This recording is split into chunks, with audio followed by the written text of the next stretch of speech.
तो अब अपन देखेंगे अपना चैप्टर नंबर 3। ठीक है, अब हमको क्या देखना है, अब हमको देखना है अपना chapter 3।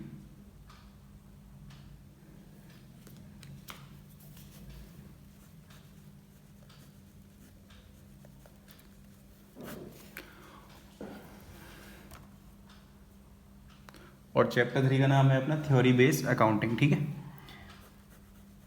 Theory base accounting.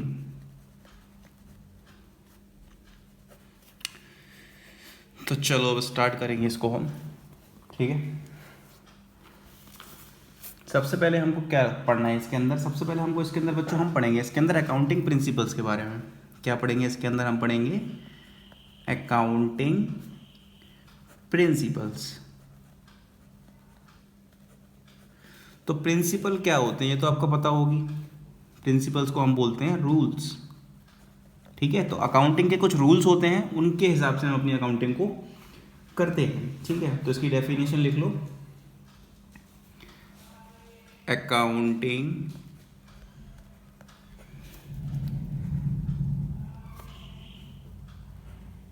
Principles, accounting principles are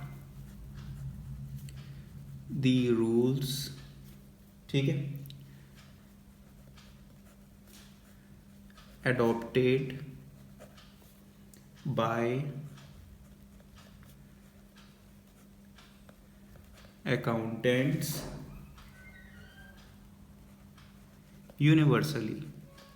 ठीक है, accounting principles are the rules adopted by the accountants. Accountants का मतलब जो मुंशी होते हैं हमारे। ठीक है, यूनिवर्सली, यूनिवर्सली का मतलब पूरे ऑल ओवर कंट्री, वो सॉरी वर्ल्ड में यही अकाउंटिंग प्रिंसिपल्स फॉलो होते हैं। ठीक है, चलो अब ये दो टाइप के होते हैं बच्चों।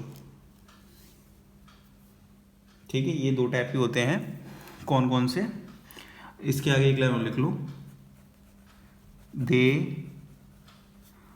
Are the rules which are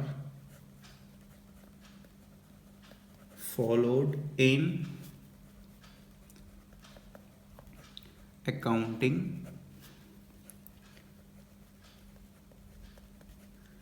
transactions. ठीक है, तो जो भी हम अपनी अकाउंटिंग ट्रांजैक्शन करते हैं उसके अंदर हम इन प्रिंसिपल्स को, इन रूल्स को फॉलो करते हैं। तो इसको दो पार्ट्स में आप बांट लीजिए।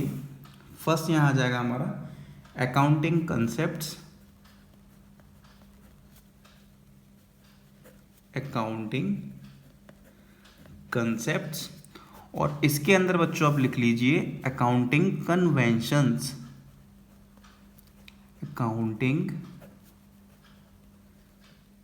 कन्वेंशंस। ठीक है, कन्वेंशंस का मतलब होता है बच्चा बाटी प्रथा, मतलब जो बहुत पहले से चली आती है उनको अपन प्रथा बोलते हैं। तो ऐसे ही अकाउंटिंग कन्वेंशंस होते हैं, जो चीज़ पहले चली आ रही है उसी को अपन फॉलो करते जाते हैं। ठीक है, चलो तो अकाउंटिंग कंसेप्ट के अंदर लिख लो, दे आर दी एजम्पशंस और fundamental accounting assumption which every accountant assume to be followed by the business. ठीक है, दीज आर बेसिक assumption और fundamental accounting assumption which every accountant assumes to be followed by business। ठीक है, कुछ basic assumption होती हैं, उनको लेके हम अपनी अकाउंटिंग करते हैं, मतलब उनको हम मान लेते हैं कि ये तो होना ही होगा ही होगा, ठीक है। कुछ बेसिक एजम्पशन होती हैं, उनको अपन ये मान लेते हैं कि ये चीज़ तो हमारी होगी ही होगी। इसके नीचे लिखो these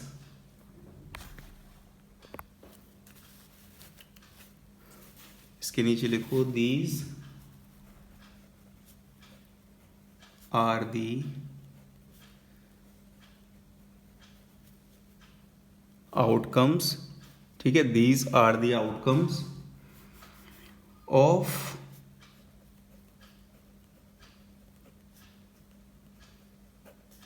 accounting practices which have been followed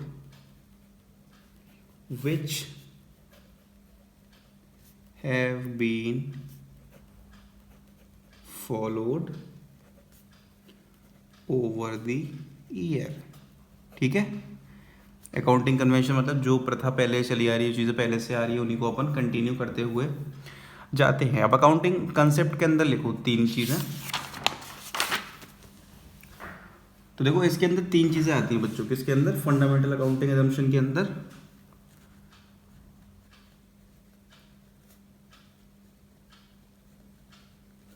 fundamental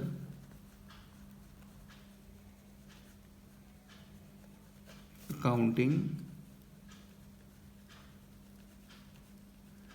assumption. First इसके अंदर आता है अपना गोइंग कंसर्न। गोइंग कंसर्न, अब देखो गोइंग कंसर्न क्या होता है। गोइंग कंसर्न का मतलब ये होता है कि जब भी हम कोई भी बिजनेस या किसी की भी अकाउंटिंग स्टार्ट करते हैं तो अपन ये मानते हैं कि ये हमारा बिजनेस चलता जाएगा चलता जाएगा चलता जाएगा, कभी भी ये नहीं रुकेगा। हम ये पहली एजम्पशन मान के अपनी अकाउंटिंग करते हैं, ठीक है। फर्स्ट अकाउंटिंग अपनी क्या हो गई, गोइंग कंसर्न की, कि जो भी हम बिजनेस वगैरह अपना करते हैं तो हम ये मान के करते हैं कि जो हम बिजनेस ये कर रहे हैं ये फ्यूचर में ये कभी बंद नहीं होगा, ठीक है। ये कभी भी बंद नहीं होगा, ये चलता जाएगा चलता जाएगा चलता जाएगा। अब बच्चों सेकंड एजम्पशन है इसके अंदर कंसिस्टेंसी। सेकंड एजम्पशन क्या है इसके अंदर, कंसिस्टेंसी, ठीक है। कंसिस्टेंसी का मतलब क्या है, देखो कंसिस्टेंसी का मतलब ये है कि मान लो आपने डेप्रिसिएशन तो पढ़ा होगा ना, डेप्रिसिएशन का नाम सुन लिया होगा अभी तक, पिछली वीडियोस अगर आपने देखी होंगी तो। Fall in the value of fix asset, ठीक है। तो देख डेप्रिसिएशन के बच्चों 2 मेथड होते हैं, एक होता है स्ट्रेट लाइन मेथड, आप आगे जाके पढ़ोगे, एक होता है रिटन डाउन मेथड, ठीक है। तो इन मेथड में से हम एक मेथड फॉलो करेंगे लंबे टाइम तक के लिए या करते जाएंगे उसी को, तो उसको हम बोलते हैं कंसिस्टेंसी, मतलब एक ही चीज़ को रेगुलर करना, ठीक है। तो अगर एसएलएम हम फॉलो कर रहे हैं तो एसएलएम फॉलो करते जाएंगे, अगर रिटन डाउन मेथड फॉलो कर रहे हैं तो हम इसी को फॉलो करते जाएंगे और कंसिस्टेंसी से इसको ईयर आफ्टर ईयर हम अप्लाई करेंगे, ठीक है। और ये चीज़ हम चेंज कर सकते हैं, ऐसा नहीं है कि ये एक ही को मेथड को फॉलो कर रहे हैं अपन तो इस एक ही मेथड को हम फॉलो करते जाएंगे, ठीक है। ऐसा बिल्कुल नहीं है कि अगर हम एक ही मेथड को फॉलो कर रहे हैं तो हम उसी मेथड को फॉलो करते जाएंगे, हम इसको चेंज भी कर सकते हैं, ठीक है। हम इसको चेंज भी कर सकते हैं। अब चेंज कैसे करेंगे हम, देखो फर्स्ट चेंज हम कर सकते हैं लॉ रिक्वायर्स, अगर लॉ बोलेगा तो हम इसको चेंज कर सकते हैं, अगर हमसे लॉ बोलेगा तो, ठीक है। Second, if accounting standard requires, if accounting standard required, ठीक है। अगर अकाउंटिंग स्टैंडर्ड बोलेगा मतलब लॉ से छोटा वाला लॉ।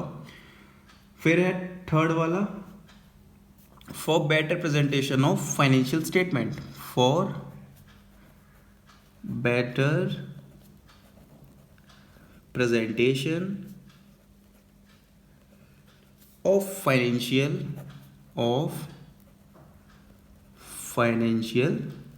स्टेटमेंट्स, ठीक है। मतलब अगर हमें लग रहा है कि इस मेथड से हमारा जो फाइनेंशियल स्टेटमेंट हम बना रहे हैं वो अच्छा और बन सकता है, तो हम उसको चेंज कर सकते हैं। हम SLM से written down value edit method भी कर सकते हैं या SLM मेथड कर सकते हैं, चेंज कर सकते हैं मतलब, ठीक है।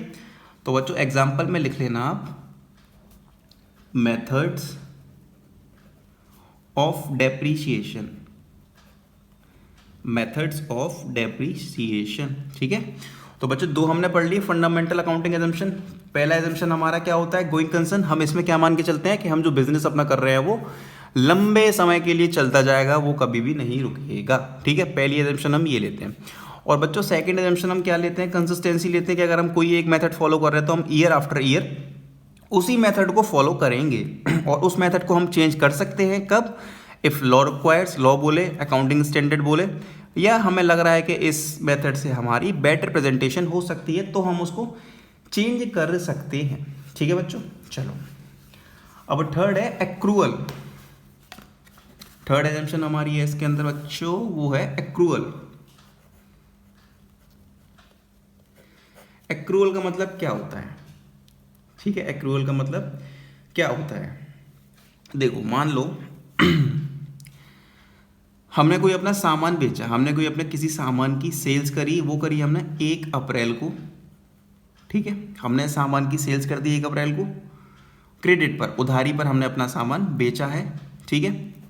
उसका पेमेंट हमें मिला है 30 अप्रैल को, हमें उसका कैश मिला है 30 अप्रैल को। तो हमें बच्चों क्या करना है इसके अंदर, जब हमने सेल कर दी तब हम इसको रिकॉर्ड कर लेंगे, ना कि तब जब हमें पैसा मिला। मतलब सेल कर दी, चाहे उधारी पे करी हो चाहे नगद करी हो, जब हमने सेल कर दी, जब हमने ट्रांजैक्शन कर दिया तभी हम उसको रिकॉर्ड करेंगे। तो मतलब 1 अप्रैल को हम रिकॉर्ड कर लेंगे कि इतनी हमारी सेल्स हो गई है, ना कि तब जब हमें पैसा मिलेगा। काम हुआ, सेल्स हुई, एंट्री कर दी, परचेज की, भली क्रेडिट पर करिए, एंट्री कर दी, ठीक है। जब चीज़ हुई है तभी उसकी एंट्री कर देंगे, ठीक है। चलो अब बच्चों इसके कुछ फीचर्स होते हैं, ठीक है। और हाँ एक बात ध्यान रखना, इसकी जो एक बार आप बुक से पूरी रीडिंग कर लेना ताकि जो लैंग्वेज है बुक की वो आपके दिमाग में थोड़ी सेट हो जाए, ठीक है। चलो अब बच्चों नेक्स्ट देखते हैं फीचर ऑफ अकाउंटिंग प्रिंसिपल्स। अब हम क्या देखेंगे, फीचर्स ऑफ अकाउंटिंग प्रिंसिपल्स, ठीक है। फीचर्स ऑफ अकाउंटिंग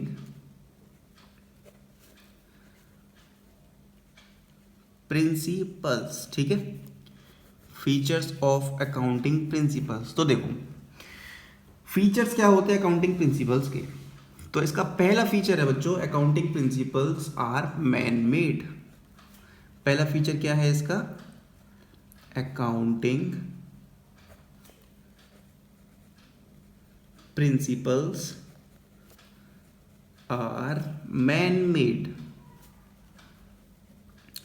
मतलब ये है कि जो अकाउंटिंग प्रिंसिपल है वो हमने इंसानों ने ही बनाया है, ठीक है। पहला फीचर ये है हमारा। सेकंड है accounting principles are flexible. Accounting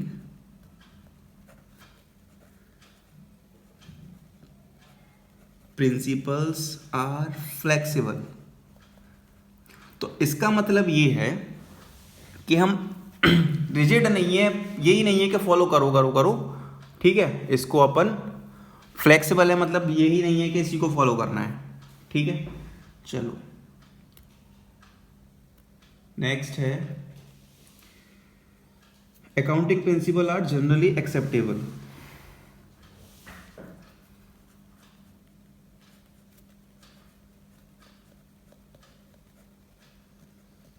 accounting principles are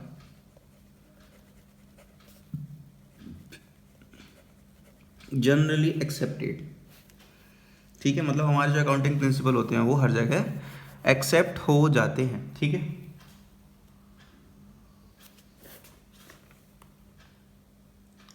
और अकाउंटिंग प्रिंसिपल हमारे फ्लेक्सिबल है, मतलब टाइम के साथ साथ ये चेंज होते हैं।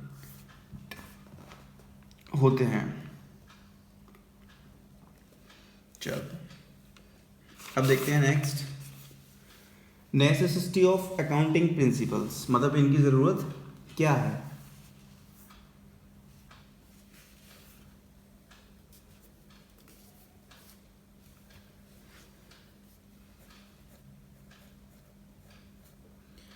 नेसेसिटी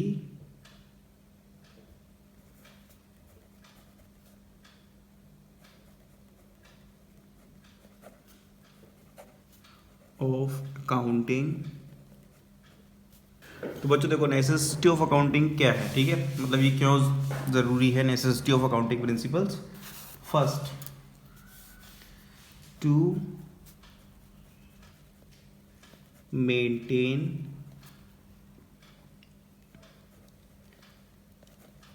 यूनिफॉर्मिटी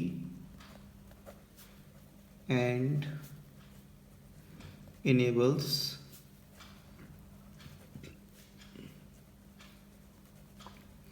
कंपेरेबिलिटी, ठीक है।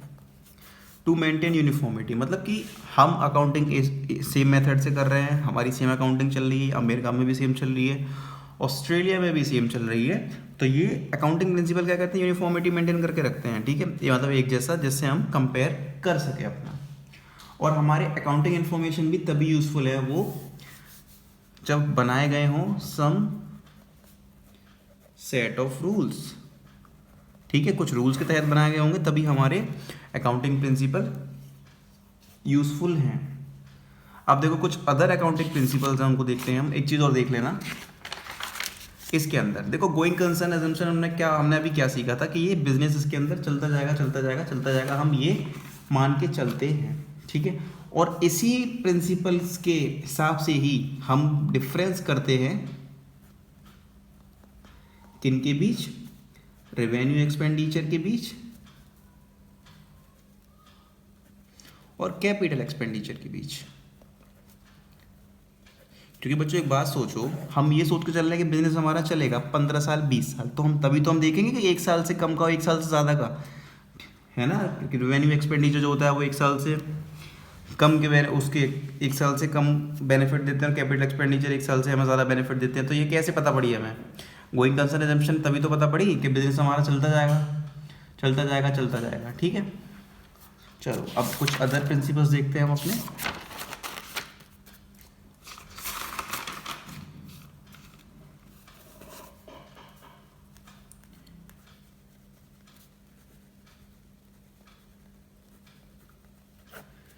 देखो अदर प्रिंसिपल्स के अंदर हम देखेंगे,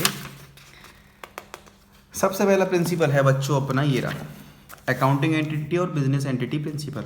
entities are recorded in the books of account from the point of view of business. देखो मेरी बात ध्यान से सुनना, क्या है इसके अंदर।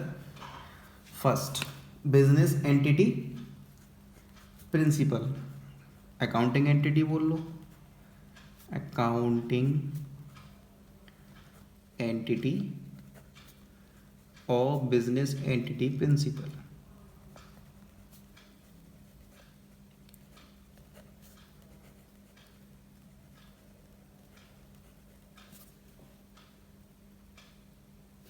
इसका मतलब ये है, एक एग्जांपल देता हूं मैं तुम्हें। विजय माल्या था,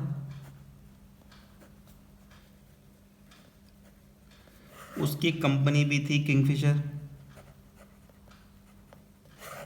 तो ये कंपनी इसकी डूब गई, कर्जा हो गया, तो कर्जदारों ने किसे पकड़ा होगा, विजय माल्या को, किंगफिशर को। उसने किंगफिशर को पकड़ा होगा, क्यों, क्योंकि बच्चों मालिक अलग होता है, बिजनेस अलग है, दोनों ही अलग अलग है। इसी को हम बोलते हैं बिजनेस एंटिटी प्रिंसिपल, मतलब ओनर अलग है और जो बिजनेस है वो अलग है। अगर ये इसको कैपिटल देता है, इसमें पैसा लगाता है, तो ये इसको उसके बदले में इंटरेस्ट देता है, ठीक है।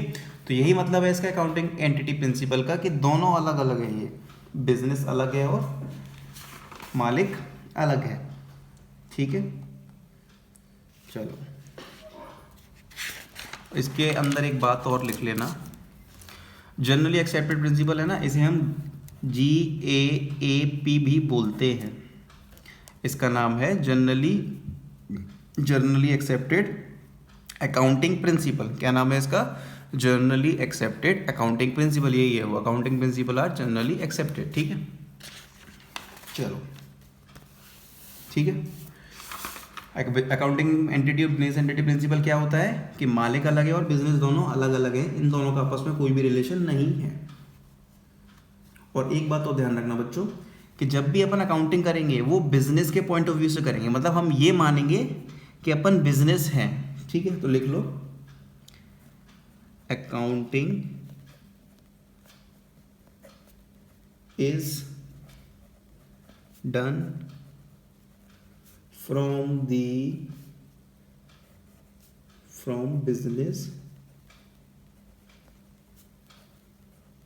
Point of view. ठीक है, तो जो अपन अकाउंटिंग करेंगे वो किसके पॉइंट ऑफ व्यू से करेंगे, वो हम करेंगे अपने बिजनेस के पॉइंट ऑफ व्यू से। मतलब हम मान के चलेंगे कि हम बिजनेस हैं, तब हम अकाउंटिंग अपनी करेंगे। तो बच्चों ये है अपना अकाउंटिंग एंटिटी प्रिंसिपल। ठीक है, चलो अब देखते हैं नेक्स्ट है अपना मनी मेजरमेंट प्रिंसिपल। नेक्स्ट क्या है अपना, ये है अपना मनी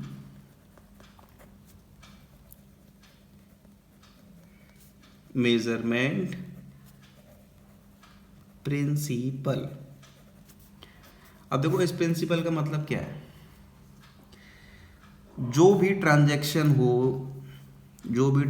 हुआ हो, लेनदारी हो, कोई भी चीज़ हो या कोई भी इवेंट हो, अगर वो पैसे के टर्म्स में बात हो रही है, वो मनी के टर्म्स में बात हो रही है, हम तभी उसे रिकॉर्ड करेंगे, अदरवाइज हम उसको रिकॉर्ड नहीं करेंगे। मतलब अगर धन के बारे में बातचीत लेन देन हो रहा है तो रिकॉर्ड होगा, अगर धन कहीं बीच में नहीं है तो हम इसको रिकॉर्ड नहीं करेंगे। और इसके अंदर एक बात लिख लेना आप, अकाउंटिंग इग्नोर्स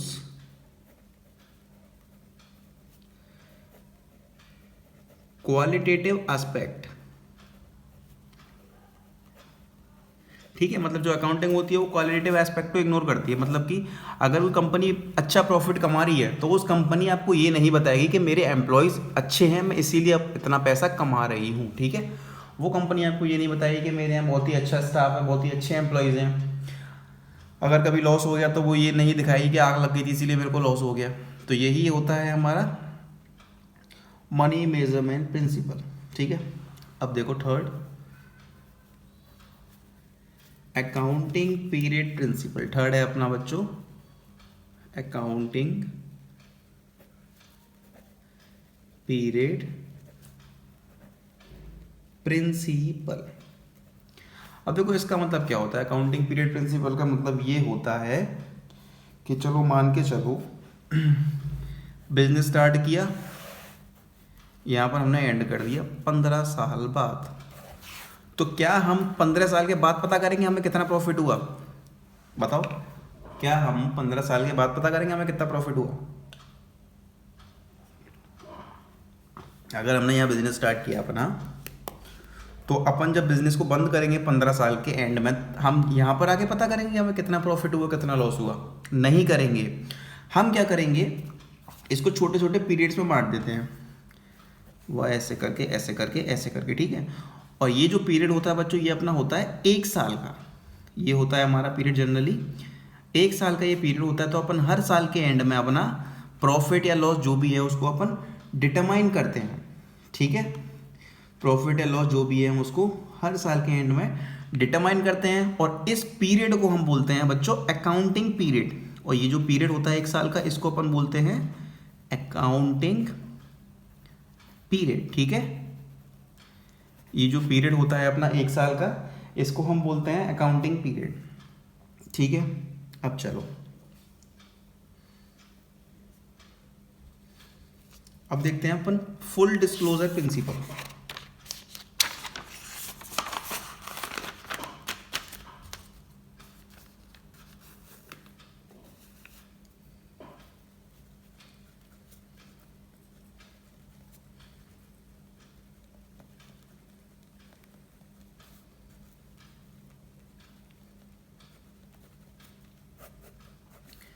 अब देखो फुल डिस्क्लोजर प्रिंसिपल में क्या है,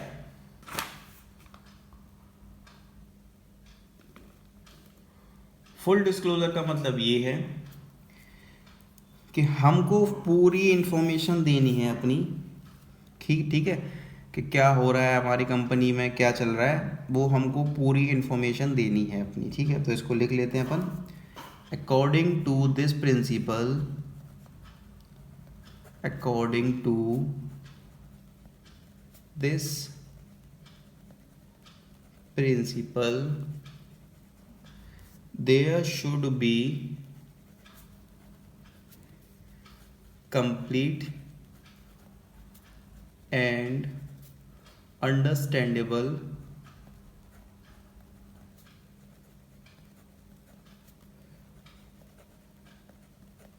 reporting on the financial statements of all significant information relating to the economic affairs of the business। ठीक है, मतलब जो भी बिजनेस की इकोनॉमिक अफेयर्स हैं, जो भी बातचीत इसकी चल रही है, इसको ये प्रॉपर शो करेगी, दिखाएगी अपने अकाउंट्स में कि क्या हो रहा है क्या नहीं हो रहा है। ठीक है, चलो मटेरियल प्रिंसिपल, पांचवा है बच्चों अपना मटेरियलिटी प्रिंसिपल। फिफ्थ है मटेरियलिटी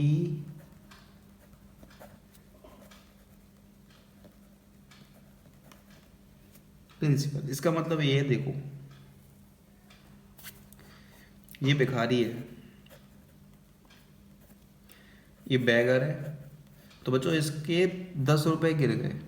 ठीक है, इसके 10 रुपए गिर गए, और ये आप, या मान लो ये कोई बंदा है जिसकी महीने की कमाई 50 लाख रुपए है, तो इसके भी 10 रुपए गिर गए। बात समझ में आ रही है? लेकिन जो इस गरीब इंसान के 10 रुपए गिरे हैं, जो इस बैगर के 10 रुपए गिरे हैं, जो इस बैगर के 10 रुपए गिरे हैं, ये इसके लिए बहुत इंपॉर्टेंट थे, क्योंकि ये इससे शाम का अपना खाना खा लेता है ब्रेड ला के 10 रुपए की। लेकिन ये जो बंदा महीने के 50 लाख रुपए कमा रहा है 10 रुपये, इससे कोई फ़र्क नहीं है, इसके लिए ये इतने इंपॉर्टेंट नहीं है। ठीक है, तो मान लो ये अपने अकाउंट बनाता है, ये अपनी बुक में एंट्री करता है, तो ये इस 10 रुपये को लॉस दिखाएगा, क्योंकि ये इसके लिए मैटर करते हैं पैसे। ठीक है, लेकिन वही 10 रुपये इस बंदे के लिए मैटर शायद नहीं करें, वो इसको नहीं दिखाए, वो इसको रिकॉर्ड नहीं करे। तो यही होता है बच्चों अपना मटेरियलिटी प्रिंसिपल, मतलब जो ज़रूरत वाली चीज़ें, जो इंपॉर्टेंट चीज़ें, उन्हीं को अपन रिकॉर्ड करेंगे। ठीक है, चलो नेक्स्ट। अब आता है कॉस्ट कंसेप्ट और हिस्टोरिकल कॉस्ट कंसेप्ट। ठीक है, अब देखेंगे हम cost concept. Sixth, cost concept और हिस्टोरिकल कॉस्ट प्रिंसिपल। तो देखो इसके अंदर क्या है, मान लो अपन ने कोई मशीनरी खरीदी 2 लाख रुपए की। ठीक है, हमने मशीनरी खरीद ली, तो हम इस मशीन को यहाँ पर रिकॉर्ड कर लेंगे कि हमने 2 लाख रुपए की मशीनरी खरीद ली। अब भले ही 2 दिन के बाद, आफ्टर 2 डेज, वो मशीन भले ही रह गई हो 50,000 रुपए की, लेकिन बच्चों अपन 2 लाख रुपए ही रिकॉर्ड करे रहने देंगे, हम उसको नहीं छेड़ेंगे। तो यही है कॉस्ट कंसेप्ट और हिस्टोरिकल कॉस्ट कंसेप्ट। ठीक है, मतलब नहीं है मार्केट में कितने की हो रही है इस समय, लेकिन जब हमने खरीदी होगी तभी रिकॉर्ड कर देंगे बुक्स में। देन उसके बाद ऊपर नीचे हो, गिरावट हो, हमें कोई मतलब नहीं है। ठीक है, 7वां ये है रियलाइजेशन कंसेप्ट। रियलाइजेशन का मतलब मान लो बेचना एक तरह से। ठीक है, ऊपर के एग्जांपल से रिलेट करना। हमने 2 लाख रुपए की मशीन ली थी, हमने 2 लाख की मशीन खरीदी थी, तो देखो उसका मार्केट प्राइस रह गया 99,000 रुपये, फिर उसका मार्केट प्राइस रह गया 85,000 रुपये, फिर उसका मार्केट प्राइस रह गया 70,000 रुपये, और हमने ये मशीनरी यहाँ पर सोल्ड कर दी, बेच दी। हमने ये यहाँ पर रियलाइज़ कर दी या सेल कर दी, तो बच्चों ये रिकॉर्ड होगी। ठीक है, ये जो 70,000 की हमने सेल करी है, रियलाइज़ करी है, तब हम रिकॉर्ड करेंगे कि हाँ हमने इतने 1,000 रुपये की ये बेच दी। ठीक है, तो यही है अपना रियलाइजेशन कंसेप्ट। चलो नेक्स्ट, अब देखते हैं कंजर्वेटिज्म और प्रूडेंस प्रिंसिपल।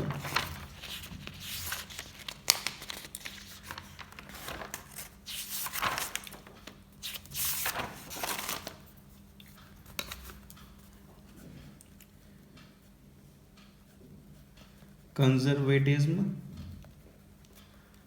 और प्रूडेंस प्रिंसिपल।